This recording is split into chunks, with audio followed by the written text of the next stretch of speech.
Russia launches fresh attacks on Kiev after barrage of missiles and drones overnight. Ukraine's capital came under fresh attack following 2 nights of heavy missile and drone strikes. Ukraine's capital, Kiev, came under fresh Russian attacks Monday after facing heavy missile and drone attacks over the weekend. The attacks Monday morning marked the first daytime assault over the capital in months. Russia launched up to 40 cruise missiles over Ukraine from strategic bombers stationed in the Caspian Sea, according to Ukraine's air defense forces. The nation's air defense forces reported shooting down most of the Russian weapons, including 37 missiles and 30 drones in 5 hours. Kyiv Mayor Vitaly Klitschko reported about 40 enemy targets being shot down over Kyiv alone overnight. Monday morning's attacks came at a time when Kyiv's streets were full of people going to work and schools. Debris hit busy roads in the capital's downtown and residential districts, Klitschko said in a Telegram statement. The attacks came a day after another major Russian bombardment, just as Kiev was marking the anniversary of its official founding 1541 years ago. Another difficult night for the capital. But thanks to the professionalism of our defenders as a result of the air attack of the barbarians in Kiev, there was no damage or destruction of infrastructural and other facilities, apartment buildings. There are no victims or dead, Klitschko said. Local authorities in Ukraine's western Khmelnytsky region reported Russians successfully hitting a military facility there. At the moment, work on localization of fires in fuel and lubricant warehouses and storage of combat material assets is ongoing. 5 aircraft were damaged as well as a landing strip, Khmelnytska Regional Military Administration reported. Russia has launched 16 air attacks on Kyiv this month, but the latest assault signals a change in tactic. This was already the 16th attack on the capital since the beginning of the month. In this way, the enemy changed tactics. After long, exclusively nocturnal attacks, he struck a peaceful city during the day when most of the residents were at work and on the streets. Russians clearly demonstrate that they are aiming at the destruction of the civilian population, Kyiv Region Military Administration said in a statement.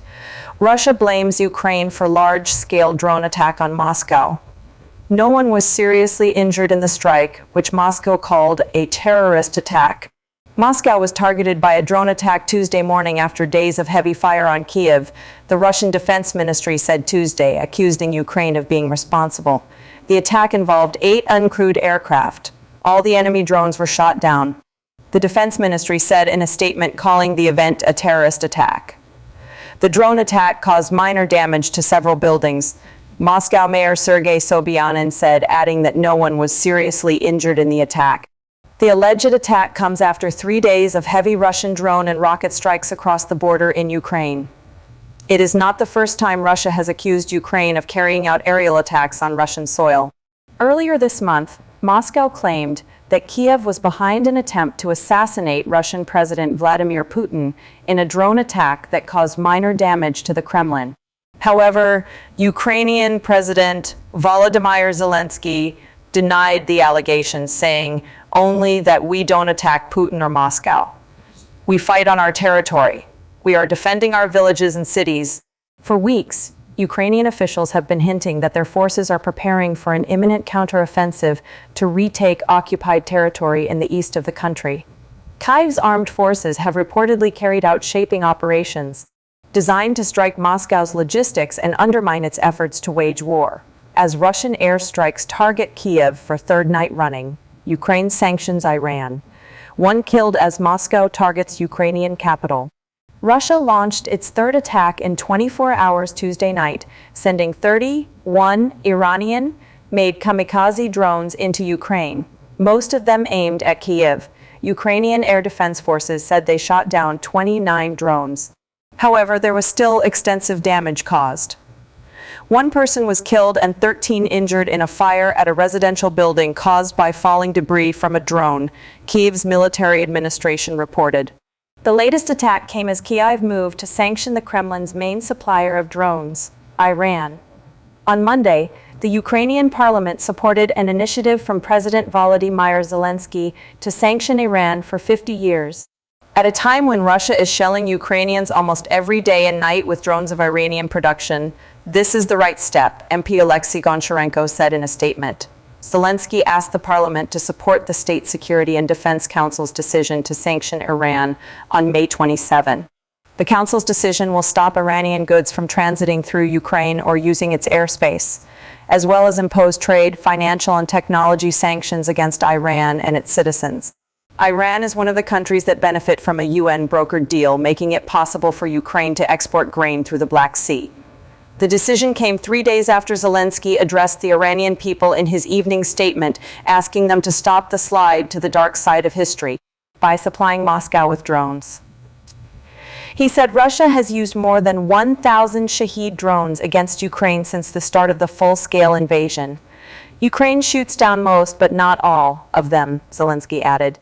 When an Iranian drone kills a Ukrainian pregnant woman and her husband, how do you benefit from this, mothers and fathers in Iran? Zelensky asked. You only get even more isolated from the world, unfortunately, Zelensky added. Arrest Putin, South Africa's opposition urges government. Russian president should be detained if he visits South Africa for BRICS summit in August, party says. The last time an accused war criminal visited South Africa, he had to cut his visit short or risk being arrested. Now, the South African opposition wants to do the same thing to Vladimir Putin. South Africa's leading opposition party, the Democratic Alliance, said Tuesday it had taken legal action to force the government to arrest Putin if the Russian president were to visit the country.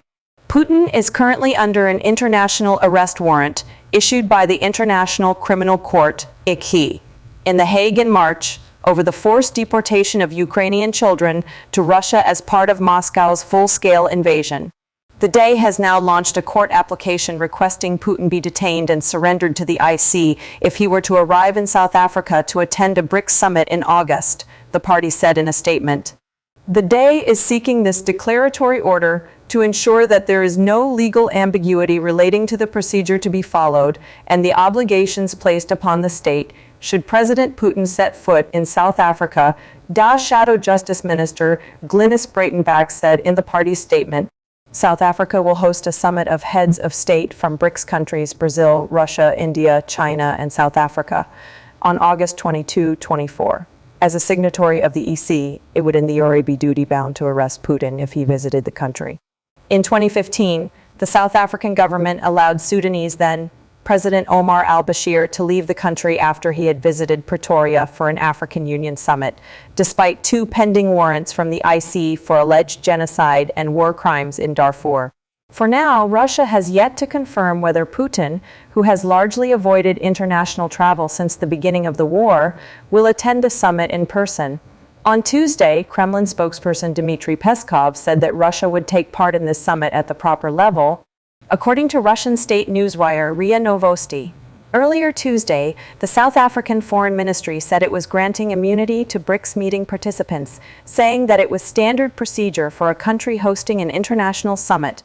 These immunities do not override any warrant that may have been issued by any international tribunal against any attendee of the conference, the ministry said in a statement.